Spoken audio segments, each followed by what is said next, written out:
আগে ভিডিওটা দেখেন, যদি ভালো লাগে শেয়ার করে। 10 বছর বিদেশ করলি, একটা টাকা কাছে না আনে হঠাৎ করে বাড়ি চলে আসছি। আমরা কি শুধুই টাকার মেশিন? তা আইসি ভালো কথা, তা তুই আমার মোবাইলটা নিয়ে আইসি। আমি এই 500 টাকা নিয়ে যাচ্ছিলাম একটু নাস্তা পানি করার জন্য, তাও আমার করা হলো না। এই নাও টাকা।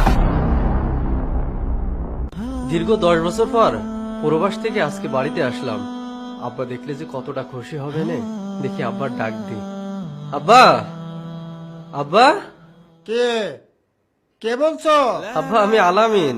আলামিন, তুমি হঠাৎ বাড়ি আসলে যে? আব্বা আপনি তো জানেন যে আমি দীর্ঘদিন অসুস্থ ছিলাম, তাই আমি চিকিৎসার জন্য আজকে বাড়িতে আসলাম। অসুস্থ তুমি? তা তুমি আমাকে জানাতে পারতে, আমি ওষুধ পাঠিয়ে দিতাম। তা না করি তুমি বাড়ি আসলে। এদিকে আমার অনেক কাজ বাকি, এখনো বাড়ি কমপ্লিট করতে পারলাম না, তার আগে তুই চলে আসলি। যদি এখনো 2-3 বছর থেকে আসছিস, তাহলে বাড়িটা কমপ্লিট করতে পারলে তোরা এসে অন্তত পক্ষে সুখে শান্তিতে থাকতে পারতিস। আব্বা